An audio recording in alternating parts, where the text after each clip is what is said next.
পৃথার ইচ্ছে ডানায় তোমাকে আবারও স্বাগত। আজকে যে ছোট গল্পটা পড়ব তার নাম চাওয়া পাওয়া, লিখেছেন আশাপূর্ণা দেবী।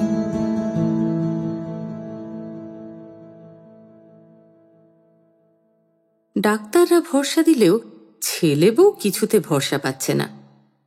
ফেরার কথা তুলতেই হাহা করে বলছে, না না বাবা, আপনি বুঝছেন না, এখনো আপনার যথেষ্ট দুর্বলতা রয়েছে, এখনো বেশ কিছুদিন রীতিমতো নিয়মে থাকা দরকার, বাড়ি গেলেই অনিয়ম হবে। ছেলে বউয়ের এতটা উৎকণ্ঠায় গিরিজাবাবু যে মনে মনে বেশ একটু গর্বের তৃপ্তি অনুভব করছিলেন না তা নয়, তার জেরেই হাসপাতালে থাকার বিরক্তিটাও সহ্য করে নিচ্ছিলেন। কিন্তু আর পারছেন না, অতিষ্ঠ লাগছে। এক আধ দিন তো নয়, পুরো 3-3টে মাস কেটে গেল ওই হাসপাতালের কেবিনে।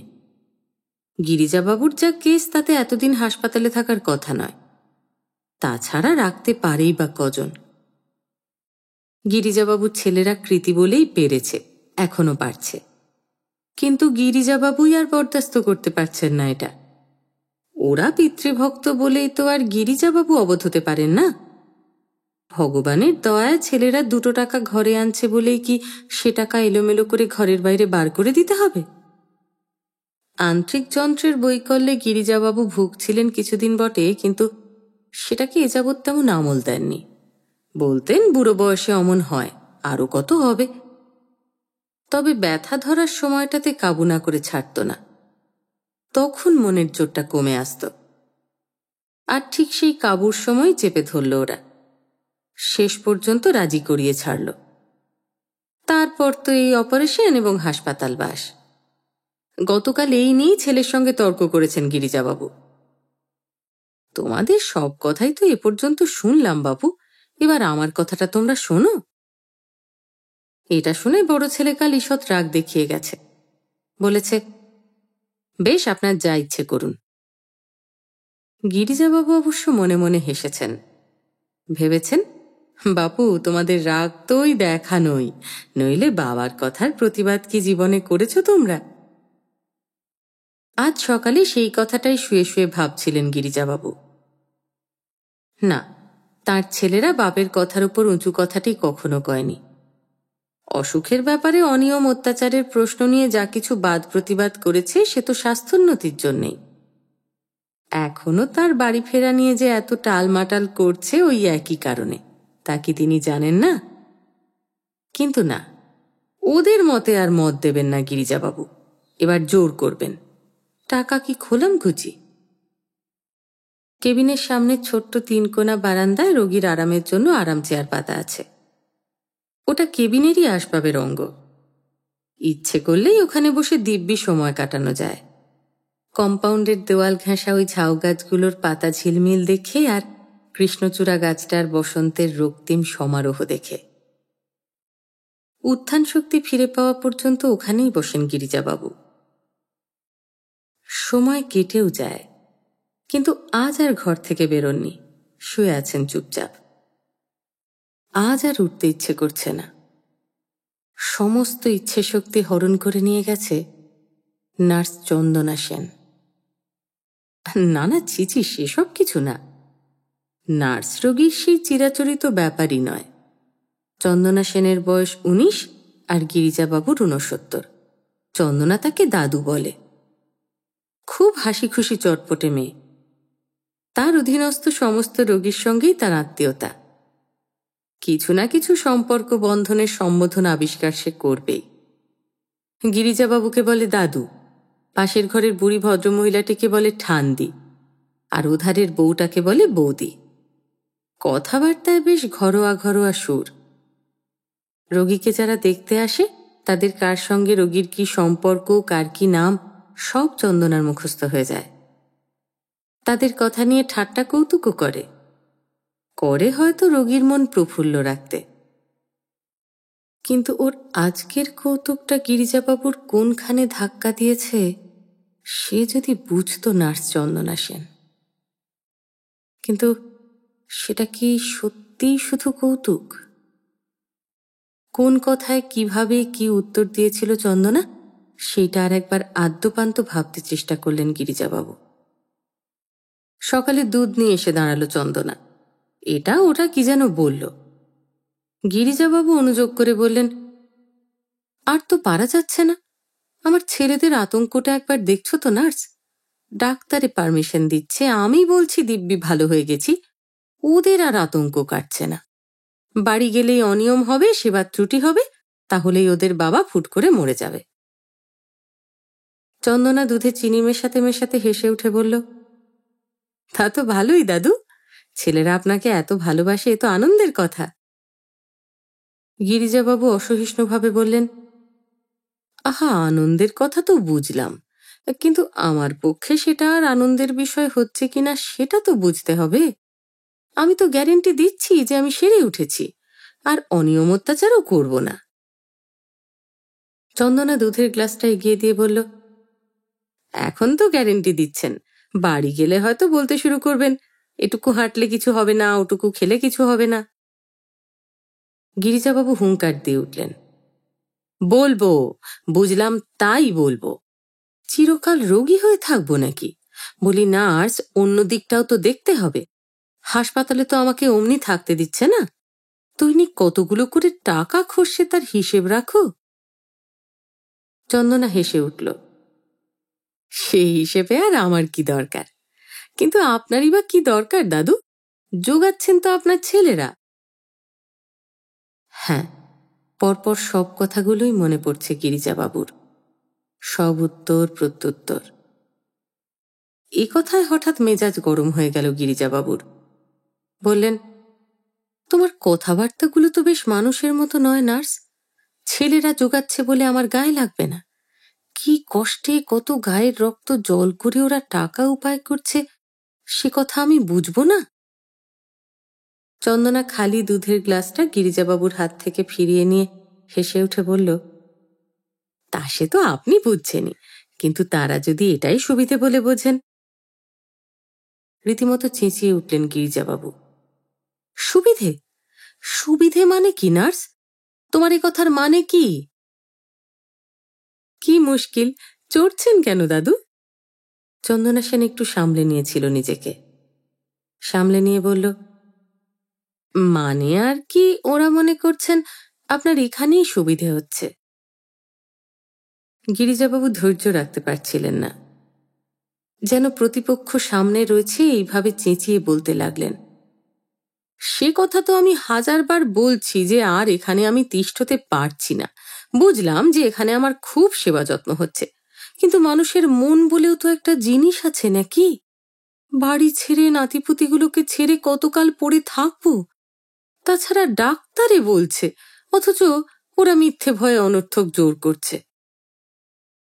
শুনে চন্দনা সেন জোরে হেসে উঠল, মিথ্যে ভয়টা তো সত্যির চাইতে জোরালো হবেই দাদু।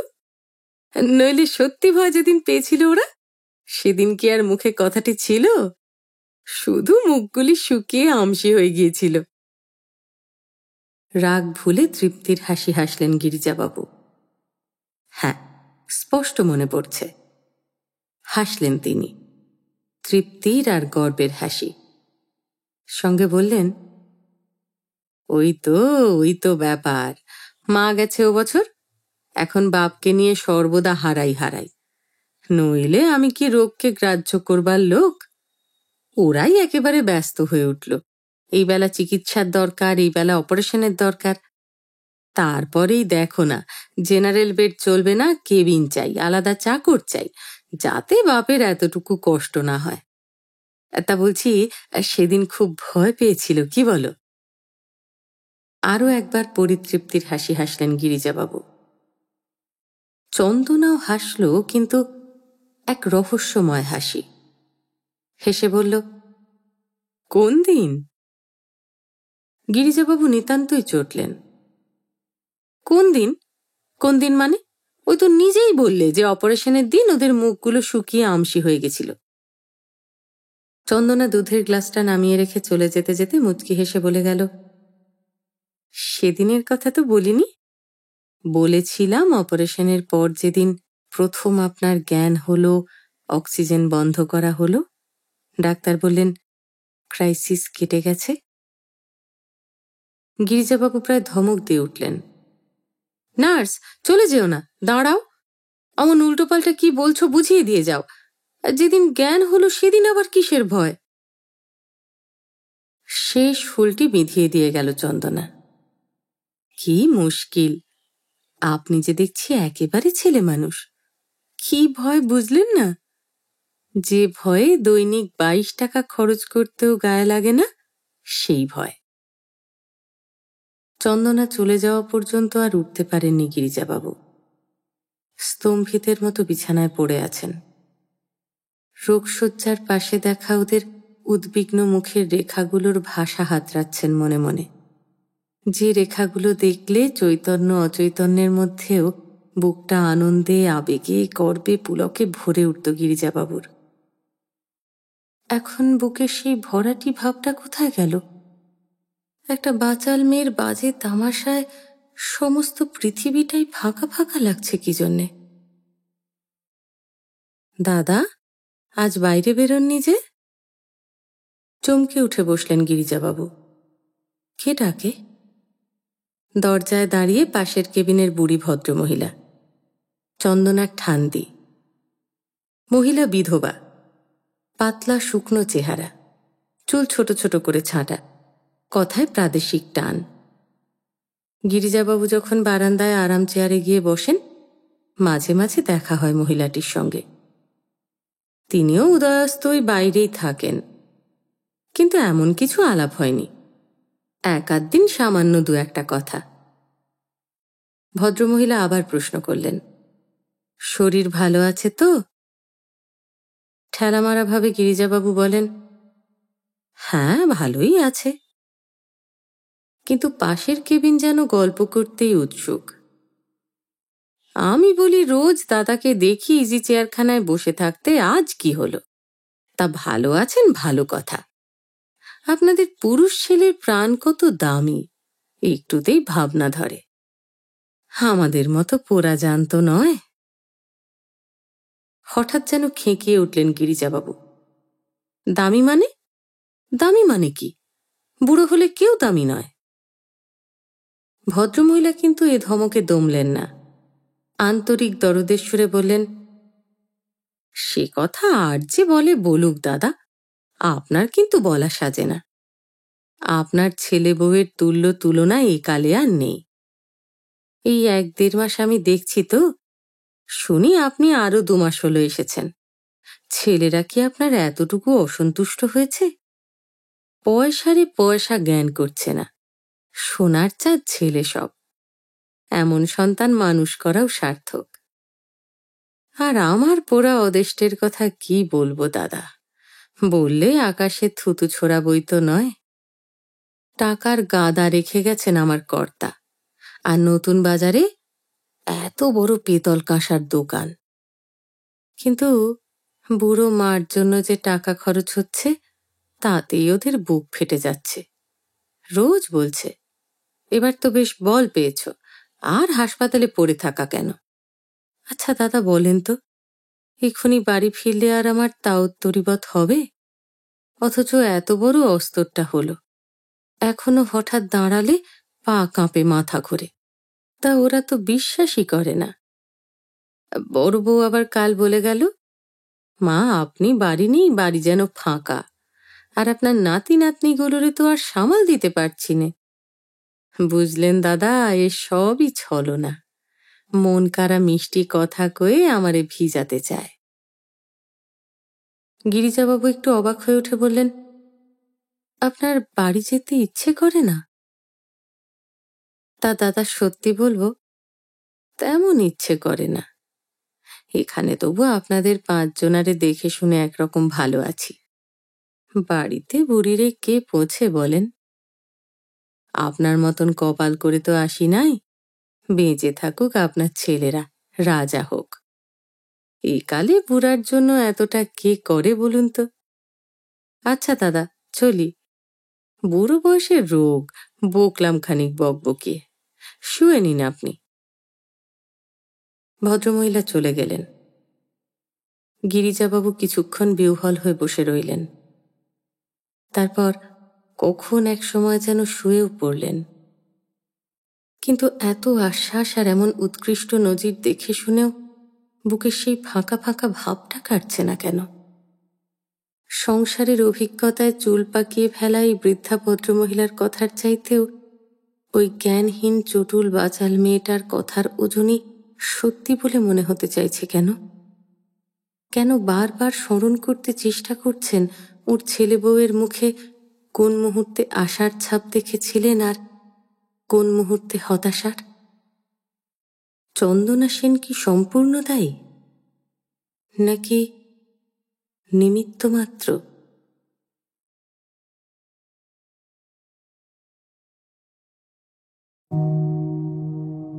গিরিজাবাবু কিংবা চন্দনার ঠান্দির মতো অনেকেই বহু বছরের সংসার জীবনের নানান চড়াই উতরাই পার করে আসার পরে বৃদ্ধ বয়সেও যখন আবার কিছু সংসারের নিষ্ঠুর সত্যের সম্মুখীন হন, তখন বোধহয় ভিতরের ওই ফাঁকা ফাঁকা ভাবটা আর কাটতে চায় না। একটা শূন্যতা জন্ম নেয়। আর সেই সময় হয়তো রবি ঠাকুরের লেখা ধার করে এমন করেই ভাবতে ইচ্ছে করে, বর্ষ গেল বৃথা গেল, কিছুই করিনি হায়, আপন শূন্যতা লয়ে জীবন বহিয়া যায়।